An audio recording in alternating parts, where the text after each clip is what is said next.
Kesehatan jiwa bukan lagi isu yang dapat diabaikan.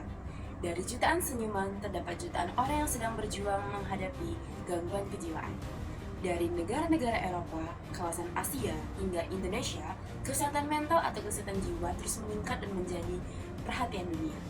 Sebelumnya, saya Ali Mutiara Wafika dari kelas SR2A dengan NIM P0172-0325007. Di sini akan membuat video untuk memenuhi tugas mata kuliah keperawatan jiwa. Selamat menyaksikan.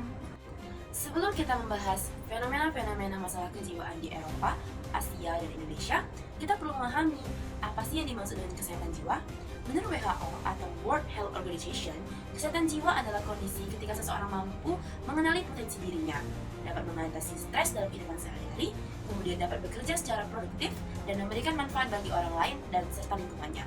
Jadi, kesehatan jiwa itu bukan hanya berarti tidak mengalami gangguan mental, tetapi juga mampu menjalani kehidupan dengan baik. Sementara itu, menurut Undang-Undang Nomor 17 Tahun 2023 tentang kesehatan jiwa adalah ketika di mana seseorang dapat berkembang secara fisik, mental, spiritual, dan sosial hingga mampu menghadapi tekanan hidup, bekerja dengan secara produktif, serta berperan aktif di lingkungan masyarakat. Dari kedua pengertian tersebut, dapat kita simpulkan bahwa kesehatan jiwa merupakan bagian yang penting dari kesehatan secara keseluruhan. Oleh karena itu, menjaga kesehatan jiwa sama pentingnya dengan menjaga kesehatan fisik. Selanjutnya, kita akan membahas fenomena-fenomena masalah kejiwaan di Eropa, Asia, dan Indonesia. Eropa merupakan salah satu wilayah dengan angka gangguan mental yang cukup tinggi. Menurut WHO 2022, gangguan mental yang paling banyak dialami oleh masyarakat Eropa adalah depresi, gangguan kecemasan, dan gangguan penggunaan alkohol. Selain itu, Organisasi untuk Kerjasama dengan Pembangunan Ekonomi atau OECD 2023 melaporkan bahwa masalah kesehatan jiwa semakin meningkat setelah pandemi COVID-19. Banyak masyarakat yang mengalami stres, kecemasan, depresi, serta penurunan kesejahteraan psikologis. Beberapa faktor yang mempengaruhi tingginya masalah kejiwaan di Eropa antara lain tekanan pekerjaan, kesepian pada lansia yang hidup sendiri, perubahan gaya hidup, serta dampak sosial dan ekonomi setelah pandemi. Meskipun demikian, sebagian besar negara di Eropa telah memiliki sistem pelayanan kesehatan yang cukup baik. Pemerintah terus mengembangkan layanan kesehatan mental, menyediakan akses konseling, serta melakukan berbagai program untuk mengurangi stigma terhadap orang dengan gangguan jiwa. Namun, meningkatnya jumlah kasus dan kebutuhan tenaga kesehatan jiwa masih menjadi tantangan di berbagai negara. Setelah melihat fenomena di Eropa, kita dilanjutkan dengan wilayah Asia. Asia merupakan wilayah dengan jumlah penduduk terbesar di dunia, sehingga beban masalah kejiwaan juga sangat tinggi. Menurut WHO 2022, jutaan penduduk Asia mengalami gangguan mental, terutama depresi, gangguan kecemasan, dan skizofrenia. Namun, masih banyak penderita yang belum mendapatkan diagnosis maupun pengobatan yang tepat. Salah satu tantangan utama di Asia adalah stigma terhadap gangguan jiwa.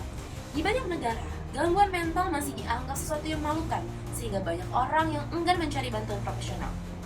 Selain itu, pada masa pandemi COVID-19, turut meningkatkan angka gangguan kesehatan mental di berbagai negara Asia. Berdasarkan laporan WHO 2022, peningkatan stres, kecemasan, depresi, dan rasa kesepian terjadi akibat perubahan aktivitas, hilang pekerjaan, tekanan ekonomi, serta berkurangnya interaksi sosial. Menurut The Lancet Regional Health Western Pacific 2023, kawasan Asia juga masih menghadapi tantangan berupa keterbatasan tenaga kesehatan jiwa, kesenjangan akses layanan antar wilayah perkotaan dan desa, serta rendahnya pendanaan untuk pelayanan kesehatan mental. Oleh karena itu, berbagai negara di Asia terus berupaya meningkatkan layanan kesehatan jiwa melalui edukasi masyarakat, penguatan layanan kesehatan primer, serta peningkatan akses terhadap pelayanan kesehatan mental. Selanjutnya, mari kita membahas fenomena masalah kejiwaan di Indonesia. Masalah kesehatan jiwa di Indonesia masih menjadi tantangan yang cukup besar. Berdasarkan Survei Kesehatan Indonesia 2023 oleh Kementerian Kesehatan RI, gangguan kesehatan mental terus menjadi perhatian karena jumlah kasus yang cukup tinggi, terutama pada remaja, dewasa muda, dan kelompok usia produktif. Menurut WHO 2022, gangguan mental yang paling banyak ditemukan di Indonesia adalah depresi, gangguan kecemasan, dan skizofrenia. Namun, masih banyak penderita yang belum dapat pelayanan kesehatan jiwa yang memadai. Selain itu, stigma dan diskriminasi terhadap orang dengan gangguan jiwa masih sering terjadi. Akibatnya, banyak masyarakat yang enggan mencari pertolongan karena takut dikucilkan atau mendapat nilai negatif dari lingkungan. Indonesia juga masih menghadapi tantangan berupa keterbatasan tenaga kesehatan jiwa, belum meratanya layanan kesehatan mental di seluruh daerah, serta rendahnya kesadaran masyarakat mengenai pentingnya menjaga kesehatan jiwa. Oleh karena itu, pemerintah terus melakukan berbagai upaya seperti memperkuat layanan kesehatan jiwa di fasilitas kesehatan primer, meningkatkan edukasi kepada masyarakat, serta memperluas akses pelayanan kesehatan mental agar lebih mudah dijangkau oleh seluruh lapisan masyarakat. Dari pembahasan mengenai Eropa, Asia, dan Indonesia, dapat kita simpulkan bahwa masalah kejiwaan merupakan isu kesehatan global yang sangat memerlukan perhatian bersama. Meskipun setiap wilayah memiliki tantangan yang berbeda, peningkatan edukasi, akses layanan, dan dukungan masyarakat menjadi kunci dalam menjaga kesehatan jiwa. Selanjutnya, kita akan membahas apa peran penting perawat dalam masalah kesehatan jiwa. Setelah kita mengetahui fenomena-fenomena masalah kejiwaan di Eropa, Asia, dan Indonesia, kita juga perlu mengetahui peran penting perawat dalam menjaga kesehatan mental masyarakat. Menurut PPNI 2018, peran perawat yaitu pertama, sebagai pemberi asuhan keperawatan atau caregiver, yaitu peran melakukan pengkajian, penetapan diagnosis keperawatan, menyusun intervensi, melaksanakan tindakan keperawatan, dan mengevaluasi kondisi pasien sesuai kebutuhannya.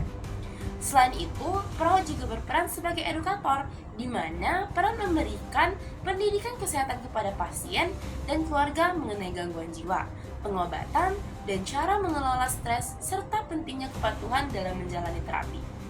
Perawat kesehatan juga berperan sebagai konselor, yaitu membantu pasien mengungkapkan perasaan, mengatasi masalah yang dihadapi, serta meningkatkan kemampuan coping agar pasien mampu beradaptasi dengan kondisi yang dialaminya.